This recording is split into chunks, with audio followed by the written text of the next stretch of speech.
Hello, welcome to my channel. Today there will be a new interesting episode that we will summarize the content. Please wait and watch. I look forward to your support. Give me a channel subscription.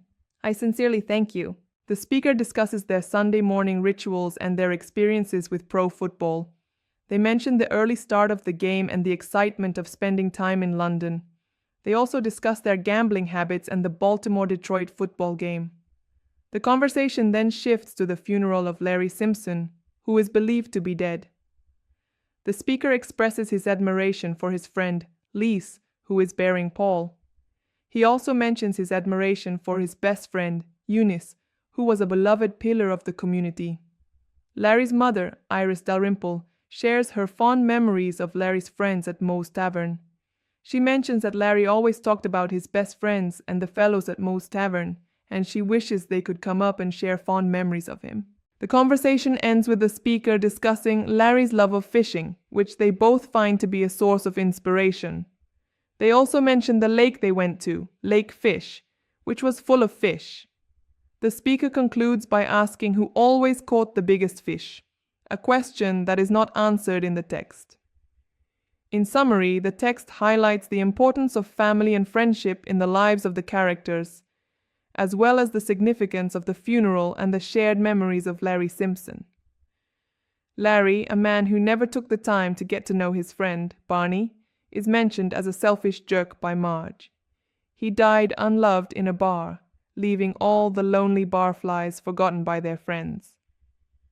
Lenny, a sensitive guy with a good heart, is disappointed in the group. The group decides to take Larry's ashes to Serenity Falls together, but Lenny cannot go due to stress. They plan to take Larry to a special place, Serenity Falls, where they will spend a night with Naima, who is taking her to see the reunited Cool and the gang. Larry is not present, but his ghost is hovering above them, blowing out birthday candles, helping figure skaters land their jumps, and cooling down hot soup with his icy cold ghost finger.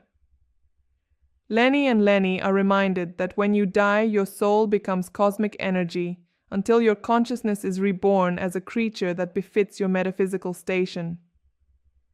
The group is left feeling deluded and confused as they realize that Larry's ghost is hovering above them, blowing out birthday candles, helping figure skaters land their jumps, and cooling down hot soup with his icy cold ghost finger. The group is reminded to shut their traps, as they are all deluded freaks. The text describes a conversation between two friends, Larry and Sally, who are discussing their financial struggles and the mysterious gemological situation they face. They discuss the possibility of sharing the wealth they have gained from the stolen gems, which they believe to be sapphires. They also discuss the fact that Larry's ashes were full of these Smurf stones, which they believe are the gems that were moved across the northern border by stuffing them up his southern pass. The conversation then shifts to the topic of the gemological situation, with the friends expressing their desire to split the money they have earned. They mention that they need the money more than Lenny and Carl, who have an expensive trophy wipe and 1,000 crazy kids. Meanwhile, the friends lie about their financial burdens and discuss their plans for the showtime. The conversation then shifts to the topic of the gemological situation, with the friends discussing the scenic route they took to see wildflowers planted by Lady Bird Johnson. The conversation ends with the friends being arrested for violating Section 545 of the U.S. Commerce Code, which is related to jewel smuggling. The characters are left in a frunk where they are questioned about their actions and the consequences of their actions. The text is a conversation between two friends, Larry and Homer, who are discussing their past experiences. Larry is not going to jail for gem smuggling, but Homer and Moe are not going to tell them about the sapphires they found in Larry's crumbs. Homer threatens to set the bar on fire, and the friends are left to deal with the situation.